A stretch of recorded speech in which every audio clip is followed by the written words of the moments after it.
Yeah, I've been to Trance Energy as a visitor in 2006. I've played there in 2007. Was supposed to play at the Future Stage, but somehow I got shifted to High Contrast, which was an upgrade for me. I did a Trance Energy tour in Australia for main stage events, which was, yeah, insane. But I'm really excited to play in Holland again because it's my home country and this is the biggest one we've got. So yeah, my experience so far with Trance Energy is the best event we have when it comes to trance. Yeah, Australia was a different experience because it was midsummer. We had 2 indoor events, we had 2 outdoor events. The indoor events reminded me of the Trance Energy feeling you get here. The outdoor events was a different experience because I'm used to Trance Energy indoor. Trance Energy in Australia it's different than Holland, but it was massive altogether, especially being a main stage artist, which was the first time for me. It's crazy, yeah. Yeah, well, I'm pretty stubborn when it comes to sets. A lot of people, ask if I plan sets. The only thing I do is burn music, go to the venue, walk around for 2-3 hours, absorb the vibe a bit, see what the other DJs are playing, because I always see myself as part of an entire night instead of just doing your own thing. Adjust to that and take it from there. Most of the time I have a few tracks that I definitely want to play out, or remixes or special edits. But normally I just take it when I go on stage, I just take it from there, because, if the crowd's going nuts, I'll get a different vibe and start, building up faster or climax faster. Yeah, 2010 is going to bring a lot. Working on an artist album now, my first artist album.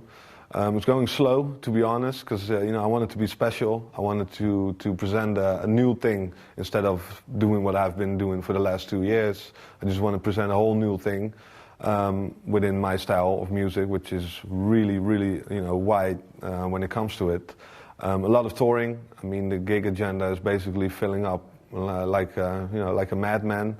So from one end to the globe to the other. I'm going to do another in real time, part 2, but that's mainly for the end of this year.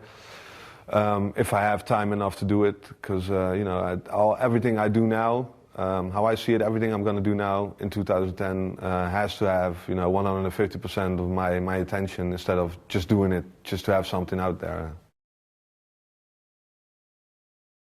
I came up with it within real time when I was flying to Australia, and I was in the plane and thinking about, maybe I need to do a mix compilation, because I've never done anything in my life like it before. So I came up with it in real time, discussed it with management and my PR manager, and they were all like, go for it. Mixed it in, basically under a day. Took me a few weeks to collect tracks, released the album, and it sold out within 3 weeks. Which was good, and I was pushing for a repress. And on the other hand, we decided maybe it's cooler to have it a bit exclusive instead of, going all out and, make a few bucks out of it. Maybe it's cool to have the first one as an exclusive example, because it was sold out, which is for me, massive as my first mix compilation. So it brought me a lot of cool stuff. I mean, I proved for myself that I could actually do a mix compilation. There's a lot of pressure on it, I think. I did it within my style. I didn't take any tracks from the label that, sometimes you hear stories about labels pushing tracks from their own labels and everything. And I did 100% what I wanted to do with it. So brought me a lot. Well, to be completely honest, I've only remixed one track for High Contrast 2 years ago when I just started out. My connection with them is I know the guys, all the artists really well. I know Dick really well. I know Marco V. I've got to know Marco V at Trance Energy in Australia, actually. We came closer and closer. We kept in touch, and I just hope they like me. That they ask me, you know what I mean? Because I'm not a typical High Contrast artist, but I have a good connection with these guys, and would love to do more for them, and they know that because I've told them, So that's my connection with High Contrast and In Charge. Yeah, it's always hard to decide, but I'm glad you say countries, so I can have multiple answers. My favorite countries would have to be The gigs I've played there were insane. Like the crowd was one of the best crowds I've played for, and passionate crowds. Australia, like the mentality. Eastern Europe, Poland, Russia, Ukraine. I mean, these people experience music. It seems to me that they experience music in a different way. I mean, so passionate, and they go absolutely crazy when you go there. On the other hand, it's really cool to play in countries like Holland, where people are quite sober. We have the saying, just be yourself, then you're crazy enough. And that kind of mentality is also really cool, But Argentina, Australia, and Canada as well, Toronto and Montreal. Going back to Montreal in April as well. So I'm really looking forward to that, yeah.